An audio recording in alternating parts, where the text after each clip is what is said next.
नमस्कार दोस्तों, आपका अपना चैनल हिंदी जंक्शन पर मैं परवेश कुमार सिन्हा आप सभी का पुनः स्वागत करता हूं और अभिनंदन करता हूं। अगर आप नए हैं तो चैनल को सब्सक्राइब कर दें, बेल आइकन को दबा दें ताकि मेरे आने वाला वीडियो का नोटिफिकेशन आपको मिलता रहे और इसे दोस्तों में ज़्यादा से ज़्यादा शेयर करें ताकि सभी लोग इसका लाभ उठा सकें। दोस्तों, आप मेरे साथ बने रहते हैं, इसके लिए बहुत बहुत धन्यवाद। और हमें पता है कि आप सभी ने स्टेट पेपर 2 के लिए जो है आवेदन किया है और उसी का आप लोग तैयारी कर रहे हैं।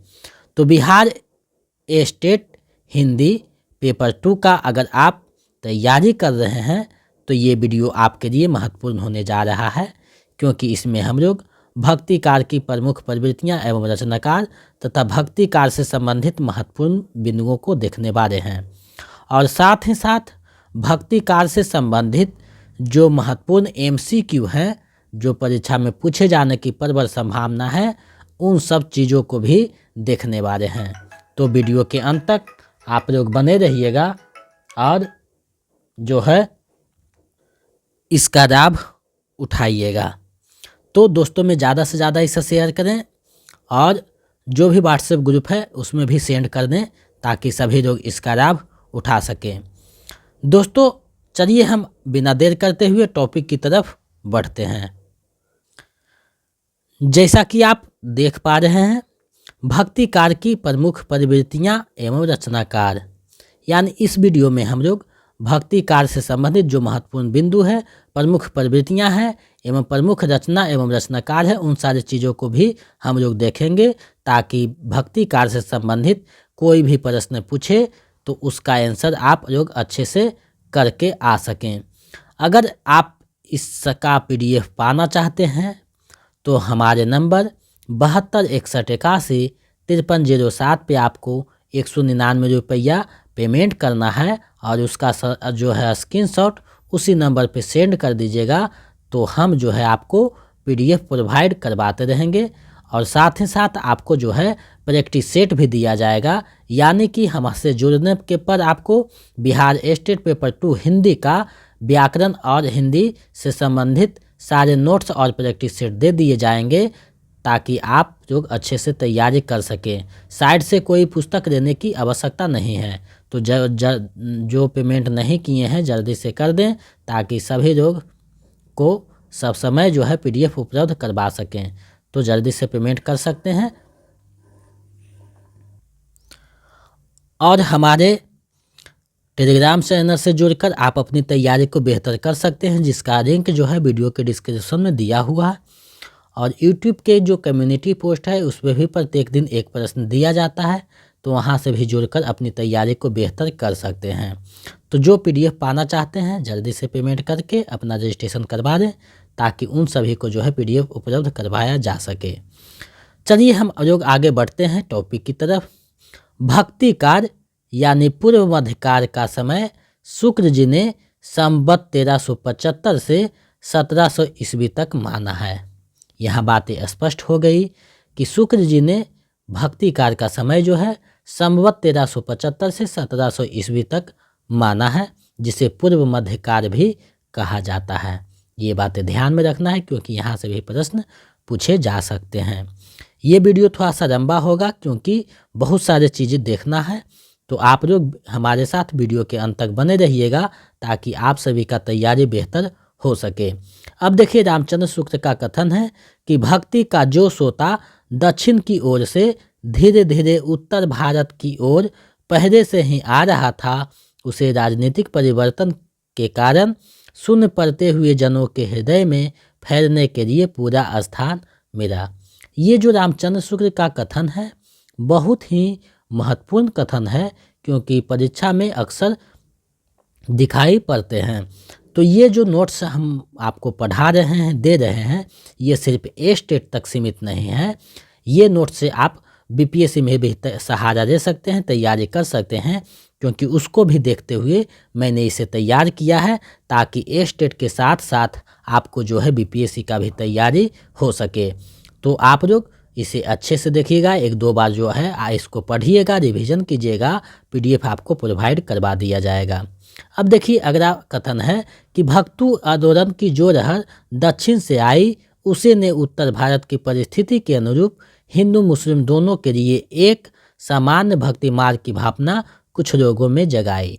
ये भी रामचंद्र शुक्ल का कथन है, इसे भी ध्यान में रखना है। भक्ति कार्य का सर्वमान्य विभाजन इस प्रकार है, यानी भक्ति कार्य का जो सर्वमान्य विभाजन है वो इस प्रकार है। भक्ति कार्य की 2 शाखा है, निर्गुण धारा और सगुण धारा। अब देखिए निर्गुण धारा की भी 2 शाखा है, ज्ञान मार्गी और प्रेम मार्गी, और सगुण धारा की भी 2 शाखा है, राम भक्ति और कृष्ण भक्ति।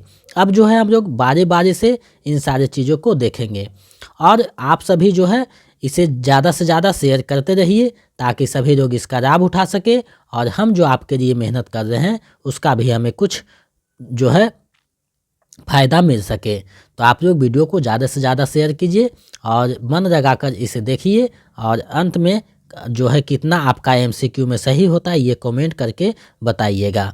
अब देखिए निर्गुण धारा है, इसके बारे में हम जो लोग जानते हैं। इस धारा के कवि ईश्वर के सगुण रूप की अपेक्षा निराकार रूप के अनन्य उपासक थे, और उनकी अपनी रचनाओं में आत्मापरक भक्ति भावना का पोषण किया।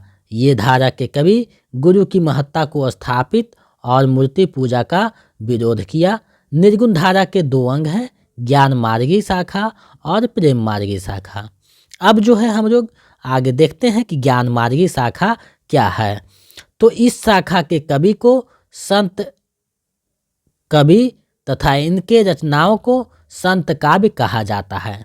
देखिए आप जब धीरे धीरे पढ़िएगा तो बातें सामने निकल कर आएगी, और यहीं से प्रश्न पूछा जाता है।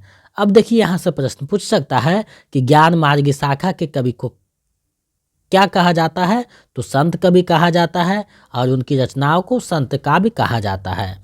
इस शाखा के प्रमुख कवि कबीर, रैदास, धर्मदास, गुरु नानक, दादू दयाल, सुंदरदास, मरुकदास, अक्षर अनन्य आदि है।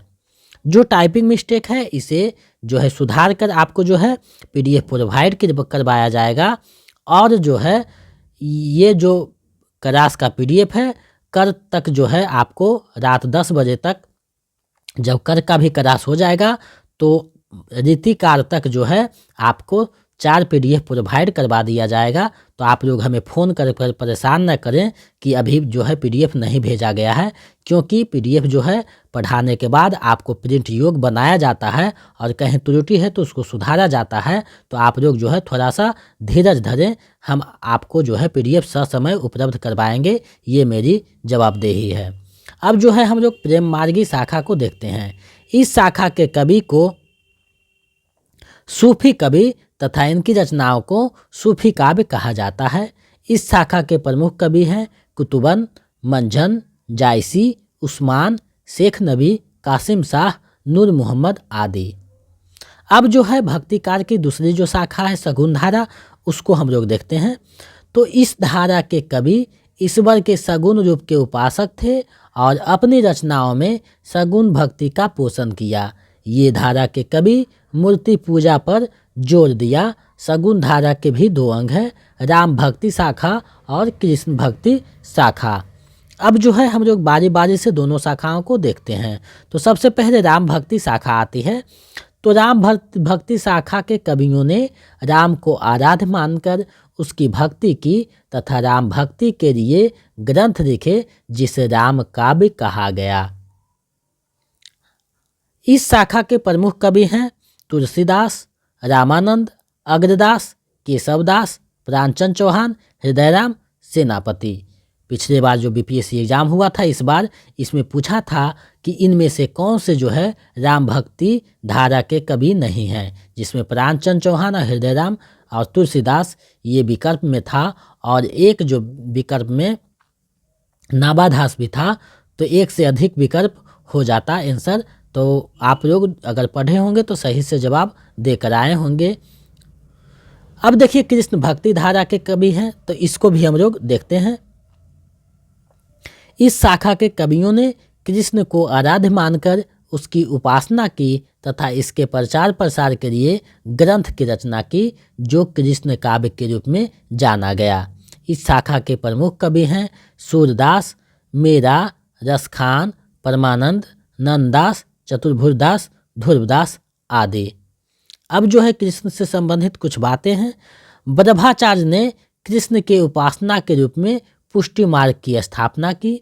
वल्लभाचार्य के पुत्र विठलनाथ ने 1565 ईस्वी में अष्टछाप की स्थापना किया, जिसमें 4 वल्लभाचार्य के शिष्य और 4 विठलनाथ के शिष्य थे, जो आरेख द्वारा समझा जा सकता है। यह आरेख में दिया गया है। तो देखिए, इधर वल्लभाचार्य के शिष्य हैं और इधर विठलनाथ के शिष्य हैं। तो वल्लभाचार्य के शिष्य में कुम्हन दास, सूरदास, परमानंद दास, कृष्णदास। विठलनाथ में गोविंद दास, छित स्वामी, चतुर्भुज दास और नंददास हैं। यहाँ से प्रश्न पूछा जा सकता है कि इनमें से कौन जो है अष्टछाप के कवि हैं या नहीं हैं। तो इस तरीका से प्रश्न रहेगा। तो इन जो 8 रचनाकार हैं, इसका जो है आपको नाम याद रखना है और कौन से शिष्य किन के हैं ये भी ध्यान में रखना है। हो सकता है आपको घुमाकर प्रश्न पूछ दे कि अष्टछाप में इनमें से कौन जो है विठलनाथ के शिष्य थे या विठलनाथ के शिष्य नहीं थे। तो ये बातें आपको ध्यान में रखना है। तो 2-4 बार PDF को देखिएगा और पढ़िएगा, तो आपको जो है बातें स्पष्ट हो जाएगी। अष्टछाप के कवियों का मुख्य जो साधना केंद्र मथुरा जिले में गोवर्धन पहाड़ी पर आज स्थित श्रीनाथ जी के मंदिर था, जहां ये कवि 8 पहर कृष्ण के भक्ति किया करते थे। यानी ये जो 8 कवि थे, एक पहर सभी को बांटा हुआ था, यानी कृष्ण का भक्ति करना था एक पहर, इसीलिए इसे अष्टछाप कहा गया है। बातें जो है पढ़िएगा, खुलकर सामने आएगी। और परीक्षा की दृष्टि से हम चीज़ें को देख रहे हैं, तो कुछ चीज़ें छूट भी सकती है, जिसे हम लोग प्रैक्टिस सेट में देख लेंगे। तो आपको चिंता करने की बात नहीं है। हम जो है गागर में सागर भरने की कोशिश करते हैं, ताकि आप लोग कम स्टडी में ज़्यादा पढ़ सकें। तो हम मटेरियल आपके लिए बहुत मेहनत से बनाते हैं। तो आप लोग वीडियो के अंत तक बने रहिएगा और जो है वीडियो को ज़्यादा से ज़्यादा शेयर करें, ताकि जो हम आपके लिए मेहनत करते हैं उसका हमें कुछ जो है मिल सके। भक्ति कार्य के विभिन्न दर्शन इस प्रकार हैं। यहाँ देखिए, दर्शन यवाद हैं, यहाँ प्रवर्तक है, यहाँ ब्रह्म के रूप हैं। तो द्वैतवाद के जो प्रवर्तक हैं माधवाचार्य हैं। इसमें जो है लक्ष्मी और विष्णु की उपासना की जाती है। अद्वैतवाद के प्रवर्तक जो है शंकराचार्य हैं, जो ईश्वर को निराकार के रूप में देखता है। शुद्धाद्वैतवाद के वल्लभाचार्य है, जिसमें कृष्ण और राम की उपासना दोनों की जाती है। उसके बाद द्वैताद्वैतवाद है, जिसके जो प्रवर्तक है निम्बार्काचार्य है, जिसमें राधा और कृष्ण की उपासना की जाती है। और विशिष्टाद्वैतवाद है, जिसके प्रवर्तक रामानुजाचार्य है, जिसमें विष्णु की उपासना की जाती है। तो यहाँ से भी प्रश्न पूछा जाता है कि विशिष्ट द्वैतवाद के प्रवर्तक कौन है या द्वैतवाद के प्रवर्तक कौन है। इस तरीका के प्रश्न आपको जो है देखने को मिलेगा, तो इसे भी आपको ध्यान में रखना है। हम जो है सारी चीज़ों को आपको बारीकी से बताने की कोशिश कर रहे हैं, ताकि कोई भी चीज़ ना छूट सके और एग्ज़ाम में आप लोग अच्छे से आंसर करके आ सकें। तो वीडियो के अंत तक आप लोग बने रहिए और अपनी जो है तैयारी है उसको मजबूत और बेहतर कीजिए, ताकि एग्ज़ाम में जो है सभी प्रश्नों का आंसर अच्छे से देकर आ सकें और अपना रिजल्ट जो है पक्का कर सकें। भक्ति कार्य के विभिन्न दर्शन इस प्रकार हैं। यहाँ देखिए, संप्रदाय है, यहाँ प्रवर्तक है। तो श्री संप्रदाय के प्रवर्तक रामानुजाचार्य हैं, ब्रह्म संप्रदाय के प्रवर्तक माधवाचार्य हैं, रुद्र संप्रदाय के प्रवर्तक विष्णु स्वामी है, सनकादि संप्रदाय के निम्बार्काचार्य हैं, गौड़ीय संप्रदाय के चैतन्य महाप्रभु हैं, राधा बल्लभी संप्रदाय के स्वामी हित हरिवंश हैं, हरिदासी या सखी संप्रदाय के स्वामी हरिदास हैं, रामवत के रामानंद हैं, स्वासुखी संप्रदाय के राधाचरण दास हैं और तत्सुखी के जीवाराम हैं। यहाँ से भी प्रश्न पूछा जाता है। ऊपर के 4-5 जो हैं उससे ज़्यादा प्रश्न रहता है, तो उस पर आपको ज़्यादा जोर देना है। अब जो है भक्तिकार के जो प्रमुख कवि हैं उसको हम लोग देखते हैं। जो प्रमुख कवि हैं, जहाँ से ज़्यादा प्रश्न बनने की संभावना है, उन सभी जो है रचनाकारों को देखेंगे। तो सबसे पहले जो है मैंने कबीर को यहाँ रखा है, जिनका जन्म 1398 ईस्वी को काशी में तथा मृत्यु 1518 ईस्वी को मगहर में हुआ। इनका पालन पोषण नीमा और नीरू नामक जुराहे के घर हुआ। कबीर के बानियों का संकलन जो है बीजक में है, जिसका संकलन धर्मदास ने किया था। बहुत ही महत्वपूर्ण प्रश्न है कि कबीर के वाणियों का संकलन किस नाम से किया गया है? तो बीजक नाम से किया गया है, जिसका जो है संकलन या संपादन धर्मदास ने किया था। ये भी महत्वपूर्ण है। बीजक के 3 भाग हैं जो सखी, सबद और रमैनी के नाम से जाने जाते हैं। गुरु ग्रंथ साहिबा में कबीर के 224 पद सबद संकलित है। ये भी प्रश्न पूछा जा सकता है कि गुरु ग्रंथ साहिबा में जो है कबीर के कितने पद संकलित हैं? तो 224 पद संकलित हैं। एग्जाम की दृष्टि से मैंने जो महत्वपूर्ण बातें थी उसको मैंने यहाँ समाहित किया है, ताकि आप सभी इसका जो है आंसर अच्छे से करके आएँ और एग्ज़ाम को अच्छे से करेक्ट कर सकें। पिछले बार जो है मैंने कम समय में जो तैयारी करवाया था बहुत ही बेहतर रिजल्ट था। इस बार भी ऐसा ही होगा। आप मेरे साथ बने रहिए। कबीर भक्ति कार के निर्गुण धारा के ज्ञान मार्गी शाखा के कवि हैं। ये रामानंद के 12 शिष्यों में से एक थे। कुछ और बातें कबीरदास से है, उसको भी हम लोग देखते हैं। आचार्य शुक्र ने कबीर की भाषा को सधोकरी, श्याम सुंदर दास ने पंचमेर खिचड़ी तथा हजारी प्रसाद द्विवेदी ने इन्हें वाणी का डिक्टेटर कहा है। ये बराबर प्रश्न पूछा जाता है कि सधोकरी किसने कहा है, पंचमेर खिचड़ी किसने कहा है, वाणी का डिक्टेटर किसने कहा है। तो ये चीज़ें आपको जो है अच्छे से ध्यान में रखना है। अब जो है रामचंद्र शुक्र के जो कथन है कबीर के बारे में उसको देखते हैं। कबीर में ज्ञान मार्ग की जहाँ तक बातें हैं वे सब हिंदू शास्त्रों के हैं, जिनका संचय उन्होंने रामानंद जी के उपदेश से किया। आगे वे अगले पंक्ति में लिखते हैं, इसमें कोई संदेह नहीं कि कबीर को राम नाम रामानंद जी से ही प्राप्त हुआ, पर आगे चलकर कबीर के राम रामानंद के राम से भिन्न हो गए। अगला कथन है, कबीर ने जिस प्रकार एक निराकार ईश्वर के लिए भारतीय वेदांत का पल्ला पकड़ा, उसी प्रकार उस निराकार ईश्वर की भक्ति के लिए सूफियों का प्रेम तत्व लिया, अपना निर्गुण धूमधाम से निकाला। ये जो कथन है रामचंद्र शुक्र का कथन है, तो इसे आपको 1-2 बार पढ़ना चाहिए, ताकि ए-स्टेट के साथ साथ आपको जो है बीपीएससी की तैयारी में भी जो है सहायता मिल सके। अब जो है मलिक मोहम्मद जायसी आते हैं, जिनका जन्म 1492 ईस्वी में जायस रायबरेली उत्तर प्रदेश में हुआ था। ये भक्ति कार के निर्गुण धारा के प्रेम मार्गी शाखा के कवि हैं। यहाँ से प्रश्न पूछ सकता है कि जायसी किस धारा के कवि हैं? तो प्रेम मार्गी शाखा के कवि हैं। जायसी का प्रसिद्ध ग्रंथ पद्मावत है, जिसकी रचना 1540 में किया गया, जिसकी भाषा अवधी है। इस ग्रंथ में चित्तौड़ के राजा रत्नसेन एवं सिंहर द्वीप की राजकुमारी पद्मावती के प्रेम विवाह तथा जीवन का मार्मिक चित्रण हुआ है। पद्मावत को अवधि का प्रथम महाकाव्य माना जाता है। इसमें 57 खंड। ग्रंथारंभ में साहेबख्त शेरशाह की प्रशंसा की गई है। अब जो है यहाँ देखिए, पद्मावत के प्रतीकात्मक काव्य कहा जाता है, जिसका प्रतीक योजना इस प्रकार है। अब देखिए पद्मावत का जो प्रतीक योजना है, यहाँ पात्र है वहाँ प्रतीक है, तो ये चीज़ आपको देखना है। तो रत्नसेन जो है मन या आत्मा या साधक का प्रतीक है। पद्मावती जो है श्रद्धा, सात्विक बुद्धि या परमात्मा का प्रतीक है। सिंहर जो है हृदय का प्रतीक है। नागमती दुनिया धंधा या संसारिक बुद्धि का प्रतीक है। हीरामन तोता या सुआ जो है गुरु का प्रतीक है। अलाउद्दीन माया का प्रतीक है। राघव चेतन जो है शैतान का प्रतीक है। तो ये प्रतीक भी पूछा जा सकता है, क्योंकि नागमती वियोग खंड भी आपके सिलेबस में लगा हुआ है, तो यहाँ नहीं पूछेगा। तो नागमती वियोग खंड के चलते पद्मावत से क्वेश्चन रहेगा। तो दोनों को देखते हुए मैंने यहाँ जो है चीज़ों को समाहित किया है, ताकि आपकी तैयारी अच्छे ढंग से हो सके। आगे में देखते हैं, अगला पॉइंट है, विरह वर्णन के कारण इसे प्रेम का पीर काव्य कहा गया है। शुक्र जी ने जायसी के 3 ग्रंथ पद्मावत, अखरावट और आखिरी कलाम को ही प्रमाणिक मानते हैं। आखिरी कलाम में बाबर की प्रशंसा की गई है। यहाँ से भी प्रश्न पूछा जा सकता है कि बाबर की प्रशंसा किसमें की गई है? तो उनकी रचना है आखिरी कलाम, उसमें की गई है। शुक्र जी के अनुसार कथन है, पद्मिनी के रूप में का जो वर्णन जायसी ने किया, वह पाठक को सौंदर्य की जोकोत्तर भावना में मग्न करने वाला है।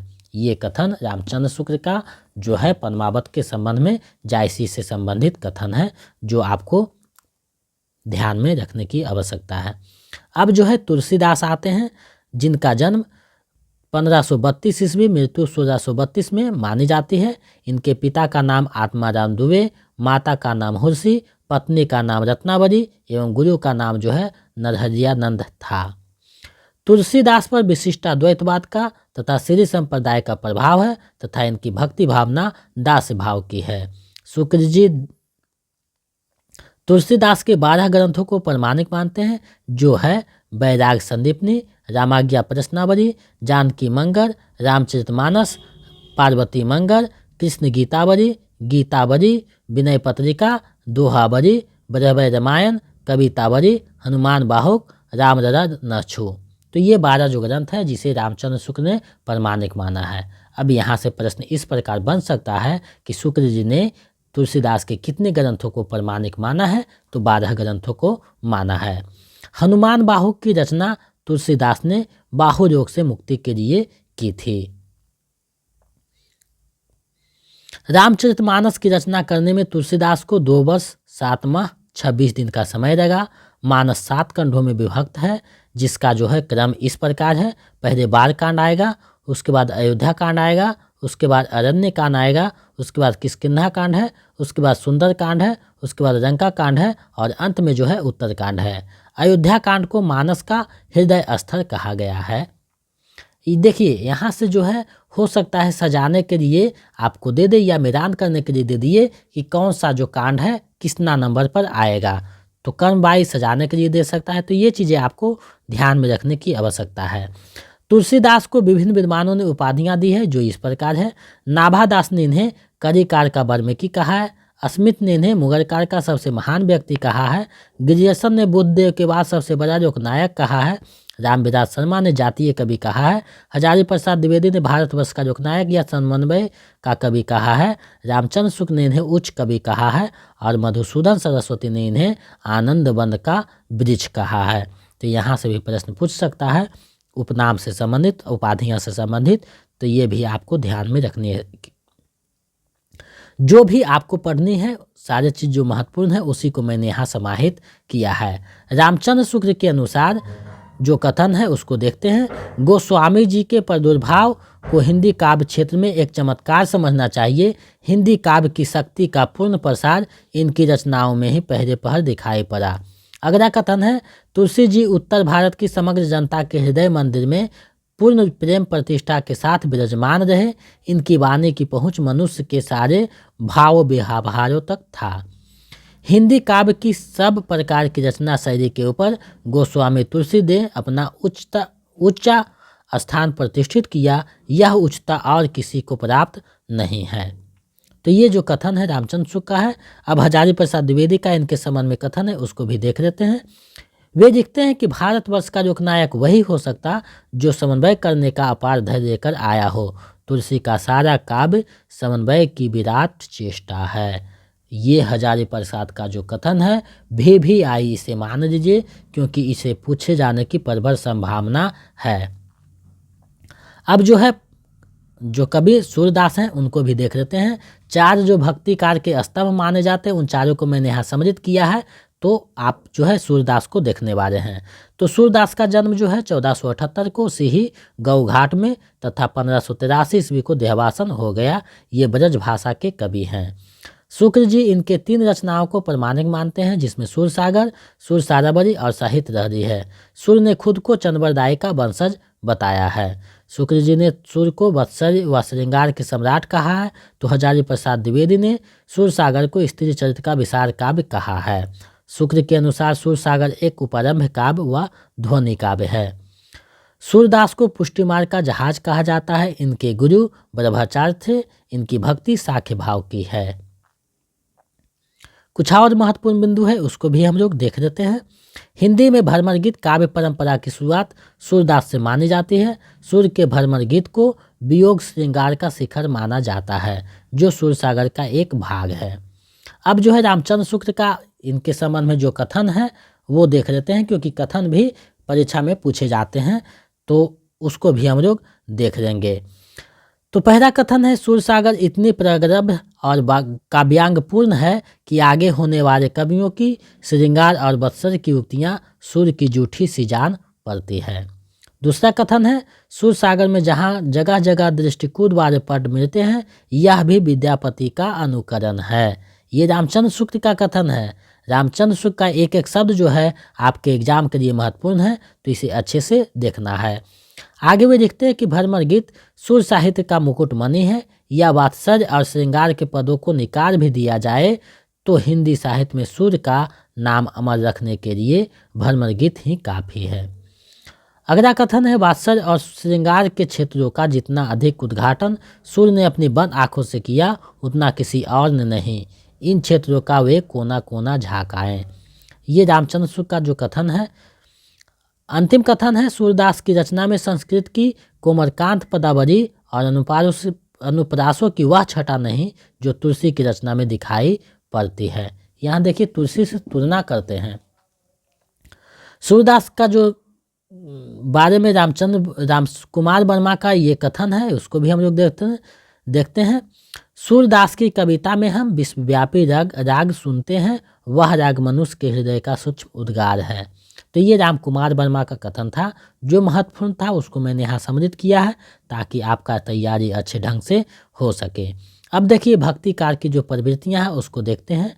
तो भक्ति कार्य में जो है गुरु की महत्व को स्थापित किया गया है, भक्ति भावना की प्रधानता को स्थापित किया है, समन्वय की भावना को स्थापित किया गया है, आडंबर का जो है विरोध भी हुआ है, लोक भाषा का प्रयोग किया गया है, समानता का भाव है और बहुजन हिताय यानी सभी के हित की बात जो है की गई है। तो ये भक्ति कार्य की प्रमुख प्रवृत्तियाँ थी। अब जो है भक्ति कार्य के प्रमुख रचना एवं रचनाकार को भी देखते हैं, क्योंकि यहाँ से भी प्रश्न देखने को मिलते हैं। तो भक्ति कार्य में संतों, सूफियों, राम भक्त, कृष्ण भक्तों द्वारा लिखे गए थे, जो भक्ति कार्य को हिंदी साहित्य का स्वर्णकार बनाने में महत्वपूर्ण भूमिका निभाई। भक्ति कार्य का प्रमुख ग्रंथ एवं ग्रंथकार इस प्रकार हैं। यहाँ देखिए ग्रंथकार हैं, यहाँ उनकी ग्रंथ हैं। तो असाइद की रचना है हंसावली, मुल्ला दाऊद की रचना है चंदायन, ईश्वरदास की रचना है सतवती कथा, भरत मिलाप एकादशी कथा, कुतुबंद की रचना है मृगावती, मंझन की रचना है मधुमालती। ये बहुत ही प्रसिद्ध रचना है ये सारे, इसे आपको ध्यान में रखना है। 2-4 बार पढ़िएगा तो आपको पता चल जाएगा कि कौन सी किसकी रचना है। उस्मान की रचना है चित्रावली, शेख नबी की रचना है ज्ञानदीप, कासिम शाह की रचना है हंस जवाहिर, नूर मोहम्मद की रचना है अनुराग बासरी और इंद्रावती, दादू दयाल की हरडे बारनी और रंगबधू, मरुक दास का ध्रुव चरित, ज्ञानबुद्ध, रतन खान और भक्ति विवेक, सुंदर दास की रचना है सुंदर विलास और ज्ञान समुद्र, रज्जब की रचना है सबग्गी और रज्जब बानी, नरोत्तम दास की रचना है ध्रुव चरित और सुदामा चरित, रैदास की रचना है पराद लीला, नंद दास की रचना है भरवर गीत, अनेकार्थ मंजरी, रस मंजरी, मान मंजरी, रूप मंजरी, विराह मंजरी, रास पंचाध्यायी। रसखान की रचना है प्रेम वाटिका, दान लीला, अष्टयाम, सुजान रसखान, नाभादास की रचना है भक्तमार, गोकुलदास की रचना है 84 वैष्णवों की वार्ता, 252 वैष्णवन की वार्ता, ध्रुवदास की रचना है ब्रजलीला, हित श्रृंगार लीला, दान लीला, मान लीला, रंग विनोद लीला, रहस्य मंजरी लीला, केशवदास की रचना है रामचंद्रिका, कविप्रिया, रसिक प्रिया, छंदमारा, सेनापति की रचना है भक्ति रत्नाकार, अग्रदास की रचना है ध्यान मंजरी, अष्टयाम, राम भजन मंजरी, उपासना बावनी, हितोपदेश, भाषा कुंडलियाँ आदि। प्राणचंद चौहान की रचना है रामायण महानाटक, हृदय राम की रचना है हनुमन्नाटक। कुछ और रचना है उसको भी देख लेते हैं। रारदास की रचना है अवध विलास, कृपाराम की रचना है हित तरंगनी, रहीम की रचना है बरबई नायिका भेद, मदनाष्टक, खेट, कौतुकम जातकम, बनारसीदास का है अर्धकथानक, अक्षर अनन्य का है ज्ञान योग। तो ये महत्वपूर्ण रचना था जो परीक्षा में दिखाई देते हैं, कहीं ना कहीं पूछे जाते हैं, तो उसको मैंने आप लोगों के समक्ष प्रस्तुत किया। कुछ अन्य महत्वपूर्ण बिंदु है उसको हम लोग देखते हैं। तो रहीम का पूरा नाम जो है अब्दुल रहमान खान खन्ना है, ये बैरम खां के पुत्र थे। बनारसी दास कृत अर्धकथानक को हिंदी का पहला आत्मकथा माना जाता है। नंददास के यश का आधार रास पंचाध्यायी है, इन्हें जरिया कवि कहा जाता है। सेनापति की 12 जो है भाषा था ब्रज व प्रिय अलंकार श्रेष्ठ है, इनका ऋतु वर्णन बहुत ही प्रसिद्ध है। नाभादास तुलसीदास के समकालीन थे, इनके गुरु अग्रदास थे। शुक्ल द्विवेदी व वर्मा ने कबीर को संत काव्य के प्रथम कवि माना है। मीराबाई की भक्ति जो है माधुर्य भाव की है, इनके गुरु जो है रैदास थे। अष्टछाप के कवियों में कुंभन जो है सबसे वरिष्ठ, नंददास सबसे कनिष्ठ थे। रामचंद्र शुक्ल ने केशव को कठिन काव्य का प्रेत कहा है। दक्षिण भारत में अरबार संतों की वाणी से राम भक्ति प्रस्फुटित हुई। ये मुख्यतः विष्णु भक्त थे। इनकी संख्या 12 मानी जाती है। अंडार एक महिला अरबार संत थी। इन्हें दक्षिण की मीरा कहा जाता है। केशव एक अलंकारवादी कवि हैं। इन्हें रीतिकार का प्रवर्तक भी माना जाता है। कुछ और पॉइंट है उसे भी देख लेते हैं। उत्तर भारत में भक्ति का प्रसार का श्रेय रामानंद को है। सहजोबाई जो है का संबंध भक्तिकार के ज्ञान मार्गी शाखा से है। सूफी काव्य परंपरा में आराध्य को प्रायः प्रेमिका के रूप में देखा गया है। अब जो है सूफी काव्य के प्रथम कवि एवं उसके प्रस्तोता है उसको देखते हैं। तो देखिए ईश्वर दास को प्रथम सूफी कवि मानते हैं हजारी प्रसाद द्विवेदी।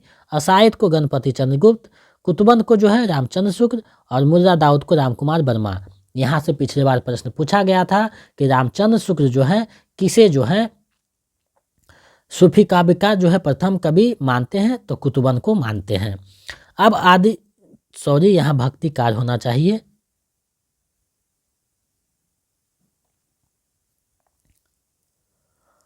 भक्तिकालीन कवियों की प्रमुख पंक्तियां हैं उसको मैं आप लोगों के समक्ष रख रहा हूं। तो भक्तिकालीन जो प्रमुख पंक्तियां हैं उसको देखते हैं। तो पहला पंक्ति है, मैं कहता हूँ आखिन देखी, तू कहता कागद की देखी। ये जो है कबीरदास की पंक्ति है। सतगुरु हम सुरीझ कर कहिया एक प्रसंग, बरसिया बादल प्रेम का भीजी गया सब अंग। ये कबीरदास की पंक्ति है। माया महाठगनी हम जाने, ये भी कबीर की पंक्ति है। पोथी पढ़ी पढ़ी जग मुआ, पंडित हुआ ना कोई, ये भी कबीर की पंक्ति है। संस्कीरत है कूप जर, भाका बहता नीर, ये भी कबीर की पंक्ति है। दुल्हिन गाबहु मंगर चार, हमरे घर आयो राजा राम भरतार, ये भी कबीर की पंक्ति है। ये जो पंक्ति है आपको पढ़ना है पूरा दोहा। आशा जीवे जग मरे, रोग मरे मरी जाए, ये कबीर की पंक्ति है। माई ना होता बाप ना होता, कर्म कहाँ ना होता काया, हम नहीं होते तुम नहीं होते, कौन कहाँ ते आया, ये जो है नामदेव की पंक्ति है। प्रभु जी तुम चंदन हम पानी, जाकी अंग अंग बास समानी, ये रैदास की पंक्ति है। आगे पंक्ति है, जाति ओछा पाति ओछा, ओछा जन्म हमारा, ये भी रैदास की पंक्ति है। जो नर दुख में दुख नहीं माने, ये जो है गुरु नानक की पंक्ति है। कुछ और पंक्तियां हैं उसको भी देख लेते हैं। अजगर करे ना चाकरी, पंछी करे ना काम, दास मरुका कहे गए, सबके दाता राम, ये भी मरुक दास की रचना है। तन चितूर मन राजा किन्हा, ही सिंघर बुद्धि पद्मनि चिन्हा, ये जायसी की पंक्ति है। मानुष प्रेम भये बैकुंठी, नहीं तो कह छार भय मुट्ठी, ये जायसी की पंक्ति है जो पिछले बार पूछा गया है। गुरु सुआ मोहि पंथ दिखावा, जायसी की पंक्ति है। ऋतु बसन नौतन बन फूरा, जहाँ जहाँ भौरा कुसुम रंग भूरा, ये उस्मान की पंक्ति है। हिंदू मग पर पाँव न रख्यू, का जौ बहुत हिंदी भख्यू, ये नूर मोहम्मद की पंक्ति है। जात पात पूछे नहीं कोई, हरि को भजै सो हरि का होई, ये रामानंद की पंक्ति है। गोरख जगायो जोग, भक्ति भगायो रोग, ये तुलसीदास की पंक्ति है। वीडियो को आप लोग शेयर करते रहिए अपने ग्रुप में, व्हाट्सएप ग्रुप में, ताकि सभी लोग इसका लाभ उठा सके। सगुन नहीं अगुन नहीं कुछ भेदा, तुलसीदास की पंक्ति है। कत विध सृज नरी जग माही, प्रधिन सपने ही सुख नाही, ये जो है तुलसीदास की पंक्ति है। ढोर गवार शूद्र पशु नारी, सकल तारना के अधिकारी, ये जो है तुलसीदास की पंक्ति है। आए जोख सिखावन पाड़े, सूरदास की पंक्ति है। हमारे हरि हारिर की रकरी, ये भी सूरदास की पंक्ति है। निर्गुण कौन देश को बासे, ये भी सूरदास की पंक्ति है। मेरे नैनन बिरह की बेरी भई, ये भी सूरदास की पंक्ति है। जीवन मुँह चाही को नीको, दरस परस दिन रात करती है, कान्हा प्यारे पीको, ये भी सूरदास की जो है पंक्ति है। संतन को कहाँ सिकरी सुकाम, ये कुंभन दास की पंक्ति है। बसो मेरे नैनन में नंदरार, ये मीराबाई की पंक्ति है। अमिये हराहर रस भरे, श्याम श्वेत सरतनार, ये रसरिन की पंक्ति है। तो ये जो महत्वपूर्ण पंक्तियाँ थी और भक्तिकार से जो संबंधित महत्वपूर्ण बातें थी, मैंने आप लोगों के समक्ष प्रस्तुत किया। हमें आशा ही नहीं पूर्ण विश्वास है कि ये आपके तैयारी में महत्वपूर्ण भूमिका निभाएगी। ए स्टेट में तो निभाएगी ही, बीपीएससी में भी आपको बहुत ही फायदा साबित होगा। तो आप लोग इसे जो पीडीएफ दिया जाएगा उसे 2-4 बार देखिएगा, रिवीजन कीजिएगा, ताकि आप लोगों का तैयारी अच्छे ढंग से हो सके। जितना भी हम नोट्स देंगे वही आपकी तैयारी के लिए जो है पर्याप्त है। कोई भी अलग से पुस्तक खरीदने की आवश्यकता नहीं है। हम आपको सारे नोट्स और प्रैक्टिस सेट प्रोवाइड करवा देंगे। अगर आप लोग पीडीएफ पाना चाहते हैं तो आपको 199 रुपया का पेमेंट करना होगा मेरे नंबर पर 7261815307 पे। उसके बाद उस जो पेमेंट है उसका स्क्रीनशॉट लेकर हमारे उसी नंबर पे व्हाट्सएप कर दीजिएगा, तो हम इधर से आपको जो है समय पे पीडीएफ प्रोवाइड करवाते रहेंगे। तो जो नहीं करवाए हैं रजिस्ट्रेशन, जल्दी से पेमेंट करके करवा सकते हैं। चलिए अब इससे संबंधित जो महत्वपूर्ण एमसीक्यू है उसको हम लोग देखते हैं, ताकि समझ में आ सके कि कैसे प्रश्न पूछा जाता है। तो देखिए पहला प्रश्न आप लोगों के सामने है। रामचंद्र शुक्ल के अनुसार तुलसीदास के प्रमाणिक ग्रंथों की संख्या कितनी है? ऊपर में पढ़ाया जा चुका है कि रामचंद्र शुक्ल ने जो है तुलसीदास के कितने प्रमाणिक ग्रंथों की संख्या मानी है? तो 12 मानी है। विकल्प जो ग है सही हो जाएगा। ये जो 25 प्रश्न एमसीक्यू आपको दिया जा रहा है उसमें आप कितना सही कर रहे हैं हमें कमेंट करके बताइएगा कि आपका कितना सही हुआ है। पिछले वीडियो में जो है लगभग 24 प्रश्न तक सही किए थे, तो इसमें कितना सही करते हैं देखते हैं। भारतवर्ष का लोकनायक वही हो सकता है जो समन्वय करने का अपार धैर्य लेकर आया हो। यह कथन किस आलोचक का है? आपको बताना है ये जो कथन है किस आलोचक का है। तो ये जो कथन है हजारी प्रसाद द्विवेदी का है। विकल्प ख जो है सही हो जाएगा। चलिए नेक्स्ट प्रश्न को देखते हैं। अगला प्रश्न जो है आप लोगों के सामने है। भक्ति आंदोलन की जो लहर दक्षिण से आई उसी ने उत्तर भारत की परिस्थिति के अनुरूप हिंदू मुसलमान दोनों के लिए एक समान भक्ति मार्ग की भावना कुछ लोगों में जगाई। यह विचार किसका है?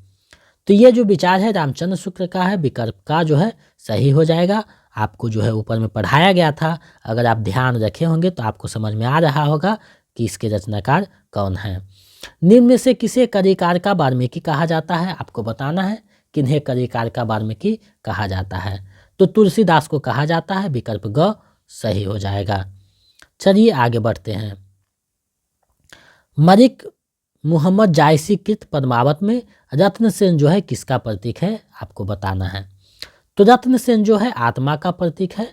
विकल्प क सही हो जाएगा। चलिए नेक्स्ट प्रश्न को देखते हैं। छठा प्रश्न है। निम्न में अष्टछाप के कवि कौन नहीं है? इनमें से कौन जो है अष्टछाप के कवि नहीं है आपको बताना है। तो अगर ध्यान से विकल्प देखिएगा तो आपको पता चल रहा होगा कि कौन जो है नहीं है। 4 विकल्प रहेंगे, आपको ऑनलाइन एग्जाम रहेगा तो प्रश्नों को अच्छे से पढ़िएगा, उसके बाद जवाब दीजिएगा। जल्दी जल्दी में आप लोग जो है प्रश्न को गलत करके आ सकते हैं, तो इसलिए संभल कर जो है आपको आंसर देना है, क्योंकि 1 नंबर से जिसका रिजल्ट नहीं होता है उसका दर्द हम समझ सकते हैं कि कैसा होता होगा। तो आप लोग को 1-1 नंबर महत्वपूर्ण होता है, तो अच्छे से जो है जवाब देकर आइएगा। तो इसका जो है नाभादास हो जाएगा। ये जो है राम भक्ति के कवि हैं। विकल्प घ सही हो जाएगा। चलिए अगले प्रश्न को देखते हैं। 7वां प्रश्न आप लोगों के सामने है। विशिष्टाद्वैतवाद के प्रवर्तक कौन है? आपको पढ़ाया गया है ऊपर में विशिष्टाद्वैतवाद के प्रवर्तक कौन है? तो रामानुजाचार्य हैं, आपको पता है। विकल्प जो घ है सही हो जाएगा। चलिए आगे बढ़ते हैं। 8वां प्रश्न है। भ्रमर गीत सुर साहित्य का मुकुटमणि है। यदि वात्सल्य और श्रृंगार के पदों को निकाल भी दिया जाए तो हिंदी साहित्य में सूर्य का नाम अमर रखने के लिए भ्रमर गीत ही काफ़ी है। यह जो कथन है किस आलोचक का है? यह जो कथन है सूरदास के संबंध में किस आलोचक का है आपको बतानी है। तो ये जो कथन है रामचंद्र शुक्ल का है। विकल्प जो ख है सही हो जाएगा।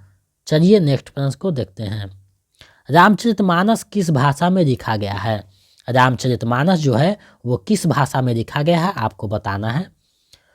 तो आपको पता होना चाहिए रामचरितमानस जो है अवधी भाषा में लिखा गया है। विकल्प जो ख है सही हो जाएगा। चलिए अगले प्रश्न को देखते हैं। कबीर के निर्गुण पंथ का आधार भारतीय वेदांत और सूफियों का प्रेम तत्व है। यह कथन किस आलोचक का है? तो ये जो कथन है रामचंद्र शुक्ल का है, विकल्प क जो है सही हो जाएगा। अगला प्रश्न को देखते हैं, निम्नलिखित में से कौन सी अग्रदास की नहीं है, यानी कौन सी रचना जो है अग्रदास की नहीं है। तो आपको पता होगा ध्यान मंजरी भी है, कुंडलिया भी है, राम ध्यान मंजरी भी है, लेकिन पद्मावत नहीं है। पद्मावत जायसी की रचना है और नहीं पूछ रहा है, तो विकल्प घ जो है सही हो जाएगा। चलिए अगले प्रश्न को देखते हैं, आशा जीवै जग मरै, रोग मरे मरि जाई, सोई मुबे धन संचे, सो उबरे ने खाई। किस कवि की ये पंक्ति है? यह जो पंक्ति है किस कवि की है? तो ये जो पंक्ति है कबीरदास की पंक्ति है, विकल्प घ हो जाएगा। ये जो है बीपीएससी टी 1 में पूछा गया प्रश्न है, जिसको मैंने वहाँ से समाहित किया है। अगर आप जो प्रश्न है उसको देखते हैं, जायसी किस धारा के कवि हैं? जायसी हैं किस धारा के कवि, आपको बताना है। तो ये प्रेम मार्गी धारा के कवि हैं, विकल्प का जो है सही हो जाएगा। अगला प्रश्न है उसको देखते हैं, निम्नलिखित में से कौन सा कवि कृष्ण भक्ति धारा के कवियों में शामिल नहीं है, यानी कौन से कवि जो हैं कृष्ण भक्ति धारा में शामिल नहीं हैं। तो आपको बताना है, ऊपर में इसका चर्चा किया जा चुका है। अगर आप लोग ध्यान दिए होंगे तो आपको पता चल रहा होगा कि नाभादास जो है राम भक्ति धारा के कवि हैं, विकल्प ग सही हो जाएगा। चलिए आगे बढ़ते हैं, अगले प्रश्न को देखते हैं। 15वां प्रश्न है, सगुनहि अगुनहि नहीं कछु भेदा, इस तथ्य को तुलसीदास ने किसके द्वारा कहरवाया है, यानी किसके मुख से कहरवाया है। तो ये जो बात है शिव जी के मुख से कहरवाया है, विकल्प जो का है सही हो जाएगा। आगे बढ़ते हैं, स्वामी अग्रदास का संबंध किस भक्ति शाखा से है, यानी अग्रदास का संबंध किस भक्ति शाखा से है आपको बताना है। तो अग्रदास का जो संबंध है राम भक्ति शाखा से है, विकल्प जो ग है सही हो जाएगा। आप लोगों का कितना सही होता है 25 में हमें कमेंट करके बताइएगा, ताकि हम समझ सके कि आप लोग मेरे साथ जुड़े रहते हैं, तो मन से पढ़ते हैं और आपकी तैयारी कैसी है। तो आप लोग अंत में कमेंट करके बताइएगा कि आपका कितना 25 में सही हुआ है। 17वां प्रश्न है, जो नर दुख में दुख नहीं माने, सुख स्नेह और भय जहिन जाके, कंचन माटी जाने। प्रस्तुत काव्य पंक्तियाँ किसकी है? ये जो काव्य पंक्तियाँ हैं किसकी है? तो ऊपर में बताया गया था गुरु नानक की ये पंक्ति है, विकल्प ख जो है सही हो जाएगा। चलिए आगे बढ़ते हैं, अगले प्रश्न को देखते हैं। रामायण महानाटक के रचनाकार कौन है? रामायण जो महानाटक है उसके रचनाकार कौन है? तो ये जो रचना है प्राणचंद चौहान की है, विकल्प जो ख है सही हो जाएगा। आगे बढ़ते हैं, हिंदू मग पर पाँव न रखेऊ, काजौ बहुते हिंदी भाखेऊ। किस कवि की पंक्ति है? ये जो पंक्तियां हैं किस कवि की है? तो ये जो पंक्तियां हैं नूर मोहम्मद की पंक्ति है, विकल्प जो का है सही हो जाएगा। चलिए आगे बढ़ते हैं, अगले प्रश्न को देखते हैं। तेरा मेरा मनमा कैसे एक होई रे, मैं कहता हूँ आखन देखी, तू कहता कागद की देखी। यह जो पंक्ति है किसकी है? तो ये जो पंक्ति है कबीरदास की पंक्ति है, विकल्प जो का है सही हो जाएगा। चलिए कुछ और प्रश्न है उसको भी हम लोग देखते हैं। 21वां प्रश्न है, ब्रह्मचार्य का वेदांत सूत्र पर लिखा प्रसिद्ध ग्रंथ कौन है? ब्रह्मचार्य का वेदांत सूत्र पर लिखा प्रसिद्ध ग्रंथ कौन है आपको बताना है। तो उनकी जो प्रसिद्ध ग्रंथ है वो अनुभास है, विकल्प ख सही हो जाएगा। नेक्स्ट प्रश्न है, गोस्वामी तुलसीदास की भक्ति किस प्रकार की है?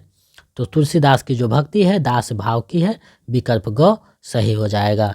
23वां प्रश्न आप लोगों के सामने है, निम्नलिखित में से राम भक्ति परंपरा के कवि कौन नहीं है? कौन से जो कवि हैं राम भक्ति परंपरा के नहीं हैं? तो प्राण चौहान भी है, हृदय राम भी है, नाभादास भी है, लेकिन गदाधर भट्ट नहीं है। ये विकल्प जो घ सही हो जाएगा, नहीं पूछा गया है। 24वां प्रश्न आप लोगों के सामने है, गोरख जगायो जोग भक्ति भगायो रोग। यह किसकी पंक्ति है? तो ये जो पंक्तियां हैं तुलसीदास की है, विकल्प ग जो है सही हो जाएगा। लेकिन कुछ लोग जो है गोरखनाथ को जो है सही बना देंगे, तो आप लोग को इसको ध्यान देकर देखना है कि कौन सा सही है। प्रेम वाटिका के रचनाकार कौन है? प्रेम वाटिका के रचनाकार कौन है? तो ये जो रचना है रसखान की है, विकल्प क सही हो जाएगा। तो ये जो भक्तिकार से संबंधित महत्वपूर्ण बिंदु था और महत्वपूर्ण MCQ था, उसको मैंने आप लोगों के समक्ष प्रस्तुत किया। तो आप लोग इसे अच्छे से देखिए, 1-2 बार देखिए और PDF आपको दे दिया जाएगा। 2-4 बार रिवीजन कर लीजिएगा तो हमें लगता है भक्ति कार्य से संबंधित जो भी प्रश्न आएगा उसका आप लोग अच्छे से जो है आंसर कर सकते हैं। और इसका PDF जो है कल जो है 3 क्लास का एक बार जो है PDF दे दिया जाएगा। तो आप जो है फ़ोन करके हमें परेशान ना करें। और अगर PDF जो रजिस्ट्रेशन नहीं करवाए हैं वो जल्दी से करवा कर 199 रुपया पेड करके हमारे नंबर 72 61